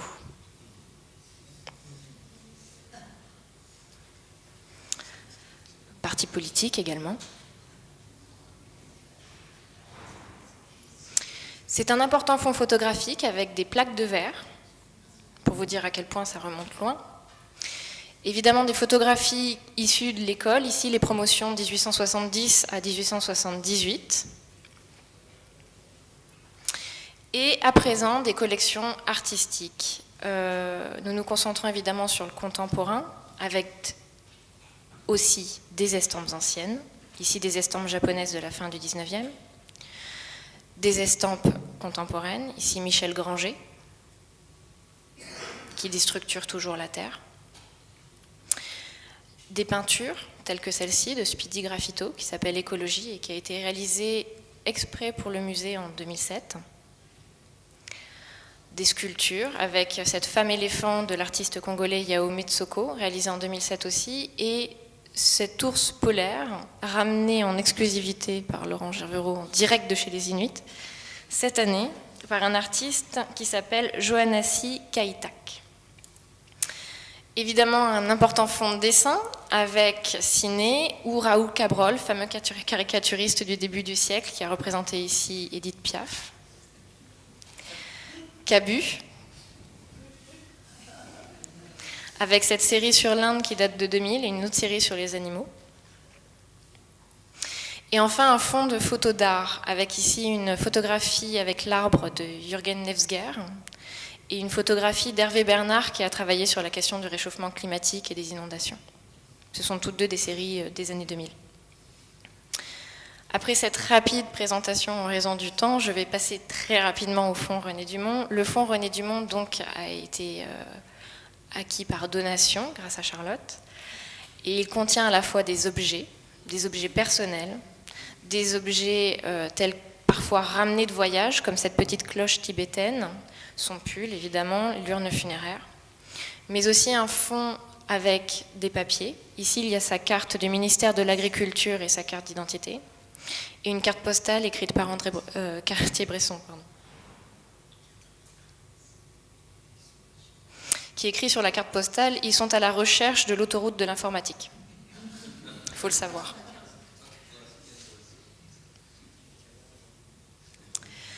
Le fonds René Dumont est donc composé de 878 photos, des photos à la fois réalisées lors de ses missions d'études, mais aussi des photos personnelles. Je vais aller très vite puisque ici il n'y a qu'une petite sélection des photos et vous pouvez en trouver déjà bien plus sur l'album qui est à la sortie. Ici c'est René à l'agro dans les années 30-40 et sur le terrain. La Chine en 55. Les années 60-70 avec la rencontre avec Ben Bella en 62. Fidèle en 69.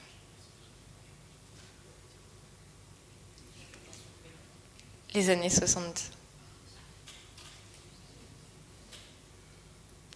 La campagne présidentielle de 74, le fameux verre d'eau.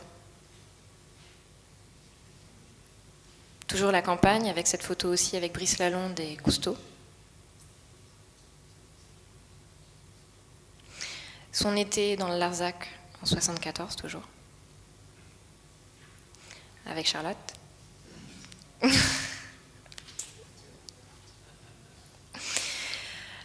Le Sénégal en 85. Avec Jean Mallory en 86. L'Irak en 91. Et pour finir, ces deux photos qui le représentent si bien.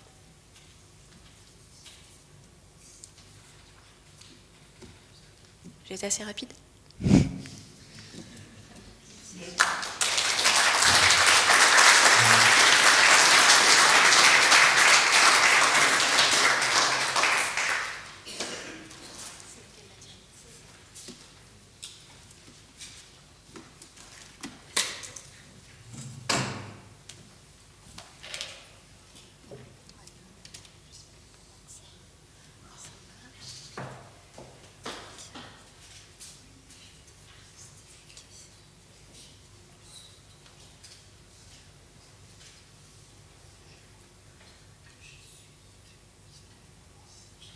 Bonjour.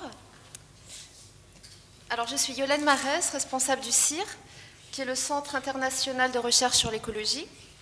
Donc, je vais vous présenter le CIR et ensuite, tout particulièrement, les archives de René Dumont. Alors, le CIR, c'est un centre d'archives qui est à destination des chercheurs et des étudiants, qui rassemble des archives dans le domaine de l'écologie. Le logo du CIR donc, a été dessiné par Cabu. Donc, le CIR est localisé à Grignon. Les archives de René Dumont sont conservées dans un espace dévolu dans le château de Grignon, à proximité du musée du Vivant. Donc, le CIR est complémentaire du musée du Vivant. Les archives de René Dumont font ainsi partie du CIR. Mais donc, comme vous l'a dit Aurélie, la collection de photographies de René Dumont ainsi que ses objets personnels sont conservés au musée. Alors, le CIR s'intègre dans un ensemble de réseaux. Il est associé à la Fondation René Dumont. Et il appartient aussi au réseau Histecologia, qui est un réseau de chercheurs internationaux travaillant sur l'histoire de l'écologie. Enfin, le CIR a fondé, donc, comme on l'a dit, le 27 mai dernier, avec le Centre d'archives des Grunen, de l'Heinrich Böll Stiftung à Berlin, une nouvelle organisation intitulée l'International Ecology Archives, qui associe différents centres d'archives en Europe concernant des archives en écologie. Donc le CIR rassemble un fonds important d'archives. À côté des archives de René Dumont, nous conservons les archives de René Dubos, agronome et écologue français, auteur de la maxime Pensée globale, agir local. André Louis, agronome français, promoteur de l'agriculture biologique et fondateur de la revue Nature et Progrès. Le CIR abrite les archives d'hommes politiques français, comme Yves Cochet, membre fondateur des Verts et ancien ministre de l'Environnement. Philippe Saint-Marc, un pionnier de l'écologie dans les années 70, auteur des livres Socialisation de la nature et Progrès ou déclin de l'homme. Et Serge Antoine, un haut fonctionnaire et écologiste français. Le CIR rassemble les archives des Verts et des mouvements qui ont précédé les Verts, comme la Confédération écologiste et le mouvement d'écologie politique, des années donc, 1980 à 2000. Donc, les archives des Verts réunissent à la fois la documentation interne du parti, les archives du CNIR, les EGEP, les archives électorales, les publications du parti comme Vert Contact.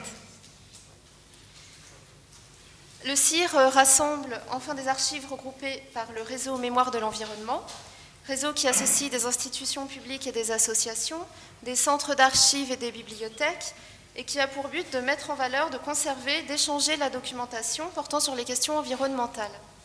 Ce réseau est présidé par M. Dominique Alain-Michaud, écrivain, chercheur et consultant, notamment pour le ministère de l'Environnement en 1980. Donc, sur toutes les archives du CIR, plusieurs thèses sont actuellement en cours, et notamment une thèse sur René Dumont. Donc, je vais à présent vous présenter les archives de René Dumont. Donc, elles proviennent pour une grande partie de la donation de Madame Charlotte Paquet-Dumont, jusqu'alors conservée au Canada.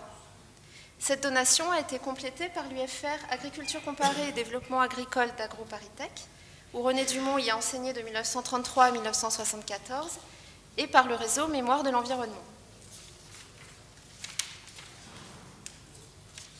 Alors, donc, nous avons la bibliothèque personnelle de René Dumont, qui rassemble environ 1000 ouvrages. Certains de ces ouvrages comportent des annotations personnelles, ainsi que des dédicaces faites par des personnalités célèbres de l'époque. Nous conservons les ouvrages écrits par René Dumont, donc la plupart sont des premières éditions, ainsi que les traductions de ces ouvrages dans toutes les langues.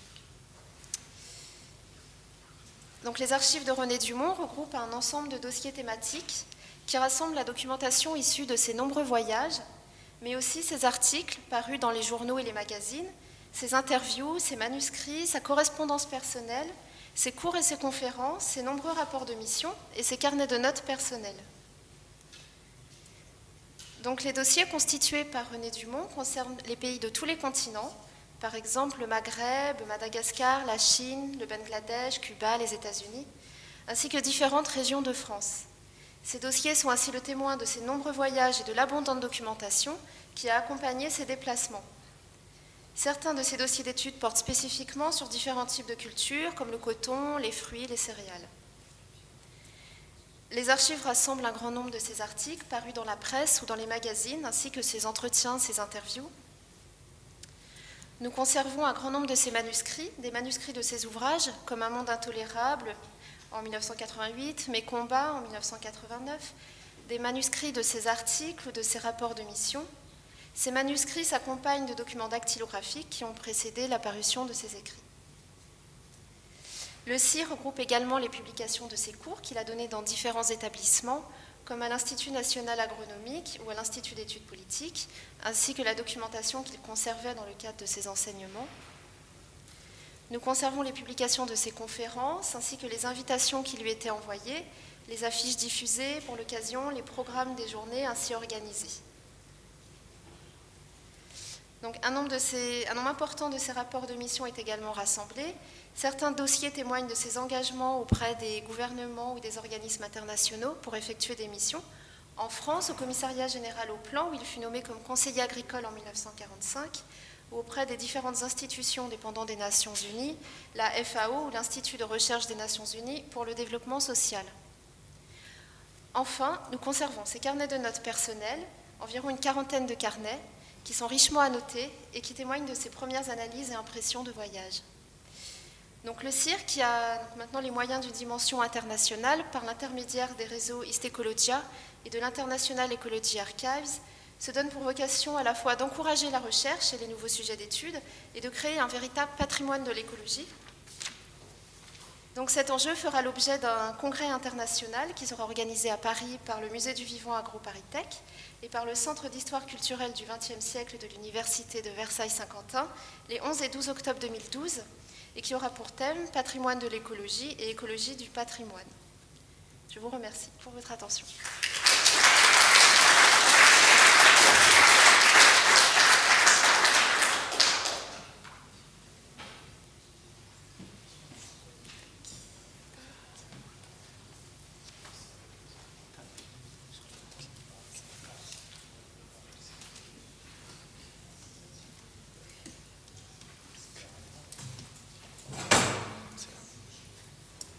Alors juste pour terminer très rapidement, moi je m'occupe de la vidéo AgroParisTech. C'est moi qui avais fait le petit film sur l'artiste qui a fait son happening à Grignon avec donc Afis Bertschinger. Alors très rapidement, juste avant de vous montrer autre chose, juste pour vous dire ce que je fais ici. Donc à la fois je m'occupe de la conservation du fonds d'image vidéo qu'il y a à AgroParisTech.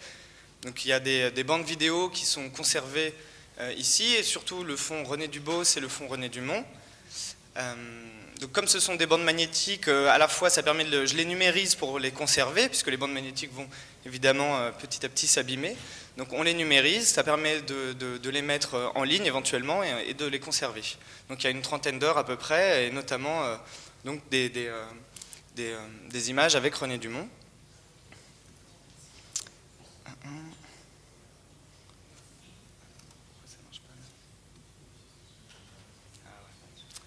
Et sinon aussi, je m'occupe de Ecolib TV, qui est la télé en ligne d'AgroParisTech, sur lequel on fait des vidéos, à la fois des reportages et des interviews. Ça peut être des interviews sur l'histoire de l'écologie avec des hommes politiques, des interviews d'artistes, évidemment, qui ont fait des donations au Musée du Vivant.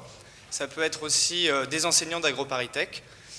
Donc voilà, tout ça est en ligne sur Ecolib TV. Et aussi, on a fait des documentaires avec Laurent Gervereau, ou pas, plusieurs personnes ont fait des documentaires.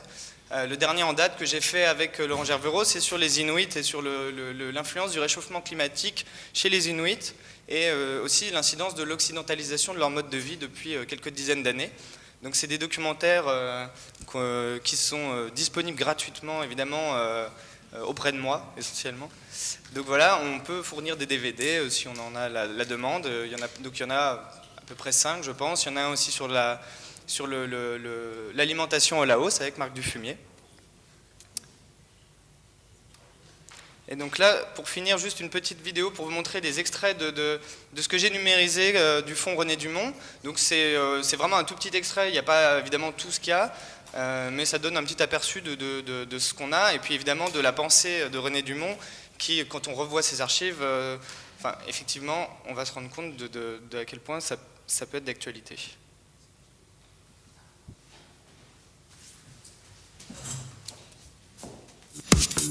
Thank you. René Dumont. René Dumont. René Dumont. René Dumont. René Dumont. René Dumont. Bonjour René Dumont.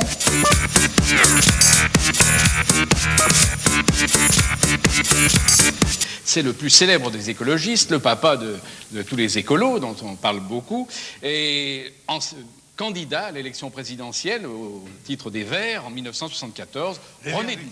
Les Verts n'existaient pas. Les Verts n'existaient pas. Enfin, un groupe d'écologistes. Groupe d'écologistes. René Dumont. Vous voyez, déjà, ça y est, il a bondi, ça y est. Hein.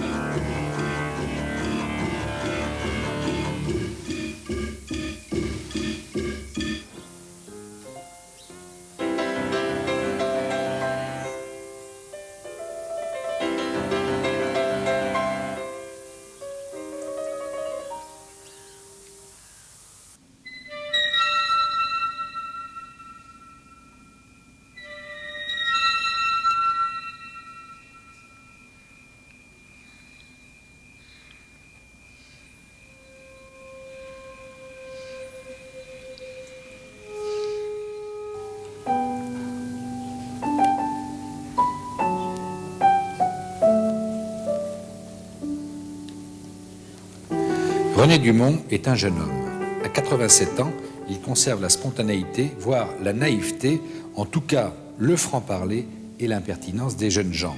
Ce soir, sur le divan d'Henri Chapier, René Dumont. Virulent contestataire de la société de consommation depuis bientôt 30 ans, écologiste avant la lettre, René Dumont accuse les pays occidentaux de mener notre planète à sa perte. Devant la famine qui menace l'Afrique et l'Asie, devant le chaos qui guette les pays de l'Est, René Dumont prédit le pire, y compris pour ces pays égoïstes et nantis qui veulent conjurer le péril en s'isolant dans leur bunker. Bon, l'âge, finalement, au lieu peut-être de vous adoucir comme ça, vous a, au contraire, j'ai l'impression, donné une capacité encore supérieure d'indignation, non? C'est que la situation devient d'autant plus grave chaque année, alors il faut qu'on réagisse plus. Actuellement, le sort de l'humanité est en jeu. Si on ne réagit pas brutalement dans quelques années pour changer toute notre base de civilisation, nous sommes perdus tout simplement. En quoi le libéralisme est-il antinomique avec la démocratie? En quoi conduit-il à la misère et au chômage? Le libéralisme, c'est le règne de l'argent. Le libéralisme, c'est le règne du spéculateur qui a plus de devises, M. Georges Soros, que la Banque centrale de France et d'Angleterre. Le libéralisme ne pouvait pas, il y a 20 ans, Georges Soros n'aurait pas pu attaquer la livre anglaise ou le système monétaire européen il y a 20 ans. Parce qu'à 20 ans, il y avait le contrôle d'échange. On a supprimé toutes les réglementations, on a laissé le libre jeu au pouvoir de l'argent. Le pouvoir de l'argent, M. Georges Soros n'a aucune responsabilité politique, aucune élection. Donc le pouvoir de l'argent, ce n'est pas la démocratie. Lorsque la Première Guerre mondiale éclate, vous avez déjà 10 ans. Et là, c'est un choc absolument déterminant, parce qu'à partir de là, vous combattrez toujours la violence de tout combat, de tout conflit armé. Et j'ai connu la guerre, je l'ai appris à Rubécourt le 2 août 14, et j'ai dit à mon oncle, oh la guerre! C'est magnifique, quelque chose comme ça. Et mon oncle me regarde et me dit, la guerre, c'est l'assassinat des paysans. Lui avait connu 70 à Sedan. Et ailleurs, et je suis revenu à Arras, où le front est passé à 800 mètres du collège de filles, dont ma mère était directrice, et j'ai vu mourir à côté de moi. À 10 ans et demi, c'est pas comme quand on voit ça à la télévision aujourd'hui, comme les jeunes de 10 ans et demi voient ça à la télévision, moi je l'ai vu à côté de moi. Ce jour-là, j'ai décidé que la guerre était un massacre. Bonjour René Dumont. Bonjour. Merci d'être là dans ce décor que vous avez choisi, qui est l'amphithéâtre Tisserand à l'Institut national agronomique de Paris-Grignon. C'est bien ça son nom? Et on peut dire que cet amphithéâtre et cet institut, c'est un peu un des centres de votre vie. Et oui, puisque j'ai été élève d'abord de 1922 à 1924, et ensuite j'ai été membre du corps enseignant de 1933 à 1974, donc c'est la plus grande partie de ma vie qui s'est passée ici. C'est dans cet amphi où nous sommes que j'ai enseigné. 40 années. 41 ans. Et c'est vrai que votre biographe a raison d'insister sur votre appartenance au monde agricole et sur votre qualité d'ingénieur agronome. Et c'est pour cela, bien entendu, que à la fois vous êtes passionné par le tiers-monde et que vous défendez le tiers-monde. Je défends le tiers-monde et je défends les paysans du monde entier, les paysans les plus démunis. Les prolétaires des temps modernes, ce n'est plus les ouvriers de nos grandes usines. Ce sont les exclus d'ici et surtout la paysannerie du tiers-monde.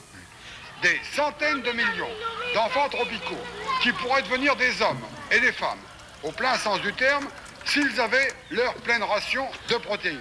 Alors pourquoi est-ce qu'on n'est pas en mesure, en Europe, d'assurer la transformation de nos excédents de lait en poudre de lait entier ou écrémé, cédé à des conditions autres que les conditions scandaleuses d'aujourd'hui, qui permettraient d'abord d'assurer à nos agriculteurs un débouché illimité pour leurs excédents et d'assurer à ces enfants des pays tropicaux une pleine santé. Avant les droits de l'homme, il y a les droits de l'enfant. La roue est arrivée en Afrique, en ville, sous forme de voitures. Il y a des voitures en ville et rien pour le transport au village.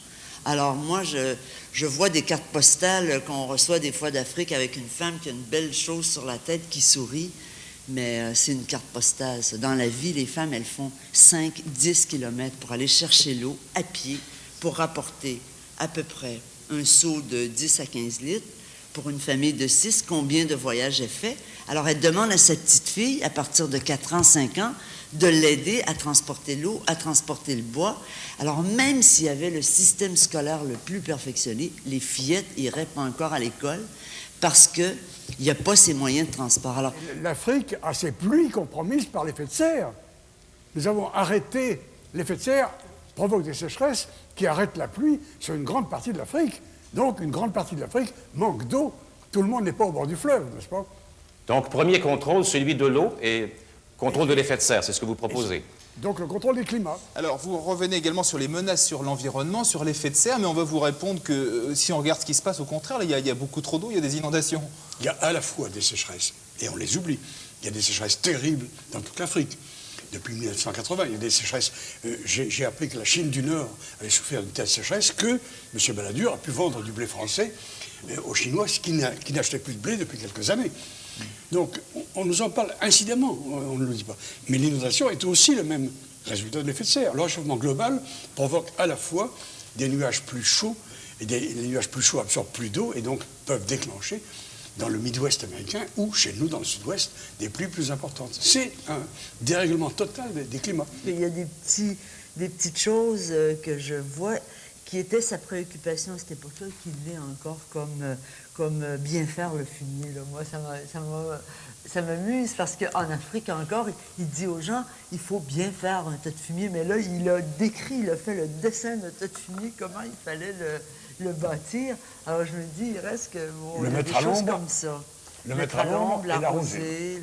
Tu as jeté une bombe à eau au pied de l'amphi, au pied du bureau du commandant Gilles, qui commandait la préparation militaire à la groupe. Supérieur. Oui. PMS. Je savais que vous viendriez avec ce pull rouge. Mais ça, c'est les techniciens de la télévision. En 1974, j'étais venu avec un pull rouge, un peu. Bon, j'en portais de temps en temps. Mais ils m'ont dit, c'est ce qui se détache à la télévision. Bon, alors. Ah oui, donc, oui. Tout simplement. Eh oui. Le fait qu'il a fallu attendre que j'écrive l'utopie ou la mort pour réduire d'au moins moitié ma consommation d'essence, d'au moins moitié ma consommation de viande, ça me paraît une conversion un peu tardive. Qu'il a fallu que j'attende 70 ans pour arriver à comprendre que l'action politique ne pouvait pas se séparer de l'action individuelle. J'ai toujours demandé l'action politique. Mais maintenant, je dis, l'action politique commence au geste individuel.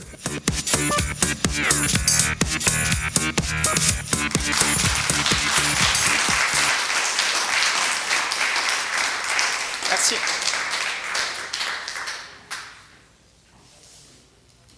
Bien, merci beaucoup. Je tiens à remercier tous les intervenants, vous toutes et tous qui êtes venus, toutes les personnes qui ont organisé, et spécialement notre présidente d'honneur, Charlotte, qui va boire de l'autre côté.